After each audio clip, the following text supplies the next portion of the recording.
മാധ്യമങ്ങളിലും അല്ലെങ്കിൽ ന്യൂസിലൊക്കെ വരുമ്പോൾ ഭയങ്കര ഡിസ്റ്റർബ്ഡ് ആവുന്ന ഒരാളായിരുന്നു ഞാൻ. അപ്പോൾ അതിനെ പറ്റിയുള്ള ഒരു സിനിമയായിട്ട് വരുമ്പോൾ അതിനൊരു ഭാഗമാണെന്ന് തോന്നിയെടുത്തൊരു ഡിസിഷനാണ് വേദികൾ ചെയ്യാന്നുള്ളത്. ഈ സിനിമയുടെ പിന്നിലൊരു കോസ് ഉണ്ട്.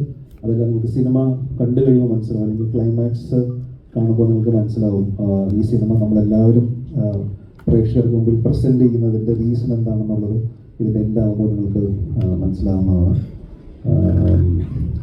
എല്ലാവരും നല്ല എഫേർട്ട് എടുത്ത് സിനിമ ചെയ്തിട്ടുണ്ട്. അരുണാണെങ്കിലും വളരെയധികം എഫേർട്ട് എടുത്ത് ചെയ്തതാണ്. പ്രൊഡക്ഷൻ്റെ സൈഡിൽ നിന്നാണെങ്കിലും എല്ലാവിധ സപ്പോർട്ടും അരുണ് കിട്ടിയിട്ടുണ്ട്.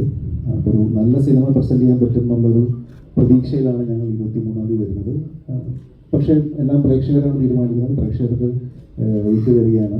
നിങ്ങൾ സിനിമ കാണുക, കണ്ട് ഇഷ്ടപ്പെടുമെന്ന് ഞങ്ങൾ വിശ്വസിക്കുന്നു. ആ സപ്പോർട്ട് ഉണ്ടാവുമെന്ന് വിശ്വസിക്കുന്നു. നമ്മൾ ഒരുപാട് പ്രൊമോട്ട് ചെയ്ത് അല്ലെങ്കിൽ ഒരുപാട് ഇൻ്റർവ്യൂസ് അല്ലെങ്കിൽ അങ്ങനെ ചെയ്യാൻ പറ്റുന്ന ഒരു സിനിമയല്ല. അത് നിങ്ങൾക്ക് സിനിമ കണ്ടാലാണ് മനസ്സിലാവുള്ളൂ. നമുക്ക് ഇങ്ങനെ പോകാൻ പറ്റുള്ളൂ. അതുകൊണ്ടാണ് നമ്മൾ അത്രയും ഇതായിട്ട് പോകുന്നത്. അപ്പോൾ നിങ്ങളെല്ലാവരും കൂടെ ഉണ്ടാവണം. Thank you. നമ്മളിങ്ങനെ കരിയറിൻ്റെ പാത്തിലൂടെ ഇങ്ങനെ മുമ്പോട്ട് പോയിക്കൊണ്ടിരിക്കുമ്പോൾ ഒരു ജംഗ്ഷനിൽ എത്തും. അവിടെ നിന്ന് ടേൺ എടുക്കേണ്ടി വരും.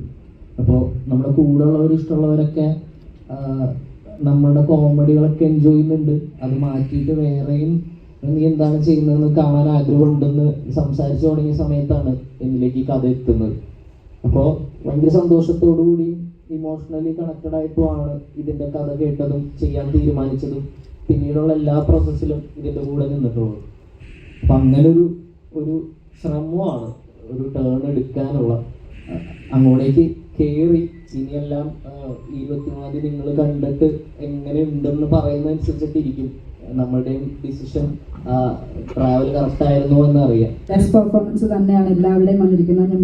ഞാൻ മുമ്പേ പറഞ്ഞ പോലെ ഇന്ത്യൻ ക്യാരക്ടേഴ്സ് ആയതുകൊണ്ട് എല്ലാവരുടെയും പെർഫോമൻസ് അത്രത്തോളം ആവശ്യമുള്ളൊരു സിനിമയും കൂടിയായിരുന്നു. അതെല്ലാവരും അവരുടെ ബെസ്റ്റ് കൊടുത്തിട്ടുണ്ട്. അപ്പോൾ ഞങ്ങളെല്ലാവരും വളരെ സന്തോഷത്തോടെ എല്ലാവർക്കും മുന്നിൽ പ്രസൻറ്റ് ചെയ്യുന്ന ഒരു സിനിമയാണ്. എല്ലാവരും തീർച്ചയായിട്ടും തിയേറ്ററിൽ പോയി സിനിമ കാണുക, സപ്പോർട്ട് ചെയ്യുക. Thank you.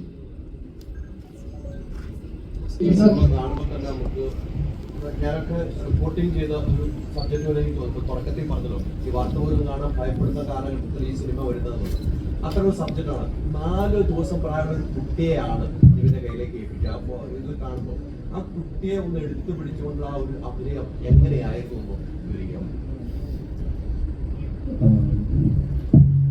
ആക്ച്വലി പറയുകയാണെങ്കിൽ അതിന് നന്ദി പറയേണ്ടത് എൻ്റെ അച്ഛനോടും അമ്മയോടുമാണ്. കാരണം 4 ദിവസമായിട്ടുള്ള ഒരു കുട്ടി ജനിച്ചിട്ടാണ് കുട്ടീനെ കൊണ്ട് സെറ്റിൽ വരുന്നത്. സെറ്റിൽ എല്ലാവർക്കും അറിയാം ഒരു അത്ര എളുപ്പമല്ലല്ലോ. അപ്പോൾ അവിടെ നമ്മൾ വിചാരിക്കുന്ന പോലെ ഒരു ന്യൂ ബോൺ ബേബിക്ക് പറ്റുന്ന ഒരു അറ്റ്മോസ്ഫിയർ അല്ല ഒരു ഷൂട്ടിംഗ് സ്ഥലം. പക്ഷെ അതിന് ബിൽഡിങ്ങായിട്ട് അച്ഛനും അമ്മയും അതിൽ നിൽക്കുകയും അമ്മക്ക് ഒരുപാട് കഷ്ടപ്പെടുന്ന ഞാൻ കണ്ടിട്ടുള്ളതാണ്. ഈ കൊച്ചിന് ഫുൾ ടൈം കരച്ചിലായിരിക്കും, അല്ലെങ്കിൽ കൊച്ചിനെ ഫീഡ് ചെയ്യണം, അല്ലെങ്കിൽ കൊച്ചിനെ ഉറങ്ങണം. 4 ദിവസമല്ലേ ആയുള്ളൂ. അപ്പോൾ നമുക്ക് എല്ലാവരും ഡിസ്റ്റർബ്ഡാണ്. കാരണം കൊച്ചിനൊന്നും സംഭവിക്കരുത്. കാരണം പല അസുഖങ്ങളും വരാൻ സാധ്യതയുള്ളതാണ് ഇനീഷ്യൽ കുറച്ച് ദിവസങ്ങൾ അല്ലെങ്കിൽ ആഴ്ചകൾ എന്ന് പറയുന്നത്. പക്ഷേ ഈ സബ്ജക്റ്റ് നടക്കണമെന്നും എനിക്ക് തോന്നുന്നു അഖിലിന് ഭയങ്കരമായിട്ട് ആഗ്രഹം ഉണ്ടായിരുന്നു. അഖിൽ അതിനു വേണ്ടി ഫുൾ സപ്പോർട്ട് ചെയ്ത് അതിൻ്റെ കൂടെ നമുക്ക് എല്ലാവർക്കും ടെൻഷനാണ്. കാരണം എന്തെങ്കിലും ഈ കുട്ടിക്ക് സംഭവിച്ചാൽ അത് നമുക്ക് ഭയങ്കര വിഷമം ഉണ്ടാകുന്ന ഒരു കാര്യമാണ്. പക്ഷെ ഭാഗ്യത്തിന് അങ്ങനെ പ്രശ്നങ്ങളൊന്നും ഉണ്ടായിരുന്നില്ല. എനിക്ക് ഭയങ്കര ടെൻഷനുള്ള കാര്യമാണ്. ജനിച്ച കുട്ടികൾ എടുക്കുക ഭയങ്കര പാടാണ്. പക്ഷെ അത് മാത്രമല്ല, അത് കൊച്ചിനോട് നമ്മൾ ഓടണം, വണ്ടി കയറണം, ഇറങ്ങണം, ഇങ്ങനെ കുറേ പരിപാടികളുണ്ട് പടത്തിനകത്ത്.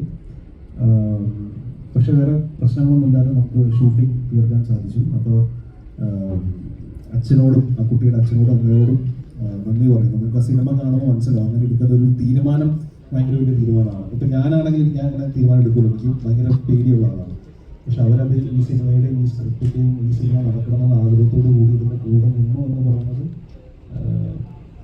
ഭയങ്കര അപ്രീഷിയേറ്റ് ചെയ്യേണ്ട ഒരു കാര്യമാണ്.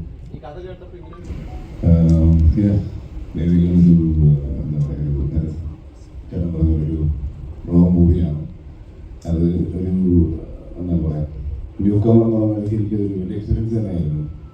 ബിക്കോസ് നോർമലി എന്താ പറയുക, ഇപ്പോൾ നോർമലി ചെയ്യുന്ന പോലത്തെ ഒരു ഫിലിം ആയിരുന്നല്ല. കുറച്ച് ടഫായിരുന്നു ആ പടത്തിൽ, പ്രത്യേകിച്ച് എൻ്റെ ക്യാരക്ടർ ഫുൾ ഓഫ് ചെയ്യാനായിട്ട്. പിന്നെ എന്നെ ഗൈഡ് ചെയ്യാൻ അഞ്ചേട്ടനും സഞ്ജയ് സാറും ഉണ്ടായിരുന്നത് ഏറെക്കുറെ ചെയ്തു പോയി. പിന്നെ ലിസിൻ ചേട്ടനാണ് എന്നെ കഥകളിൽ വിളിച്ചത്. എൻ്റെ ആദ്യത്തെ പടം കഴിഞ്ഞ് ഇമ്മീഡിയറ്റ് എന്നെ വിളിച്ചതാണ് ലിസിൻ ചേട്ടൻ. ഒരുപാട് നന്ദി. അത് ഇങ്ങനത്തെ ഒരു ക്യാരക്ടർ എന്താ പറയുക എനിക്ക് തന്നതിൽ. Thank you. ടീമുമായിട്ട് ഇന്ന് ട്രാഫിക് ഇവന്റിംഗ് വരും. അതും ട്രെയിലർ കാണുമ്പോൾ ട്രാഫിക്കിന്റെ പഴയ റിസംബ്ലൻസ് ഫീൽ ചെയ്യുന്നു. ഇത് ഇങ്ങനെ സ്ക്രിപ്റ്റ് ചെയ്യേണ്ട സമയത്ത് മൈൻഡിൽ പോയിരുന്നത് ട്രാഫിക്കായിട്ട് ആളുകൾ കമ്പയർ ചെയ്യുമോ ഇങ്ങനെ പോയിരുന്നു? അത് രണ്ടും ഒരേ പാത്തിൽ സഞ്ചരിക്കുന്ന സിനിമയാണ്. ട്രാഫിക് ആണെങ്കിലും ബേബികളാണെങ്കിലും. പക്ഷെ ട്രാഫിക് പോലത്തെ ഒരു സിനിമയല്ല ബേബികൾ. ട്രാഫിക് കുറച്ചും കൂടി ബിഗ് സ്കെയിൽ, വലിയ ഇൻറ്റൻസ് അങ്ങനത്തെ വേറൊരു സിനിമയാണ്. ബേബികൾ സെയിം പാത്തിലാണ്, പക്ഷെ നമുക്ക് ട്രാഫിക്കായിട്ട് കമ്പയർ ചെയ്യേണ്ടെന്ന് തോന്നുന്നു.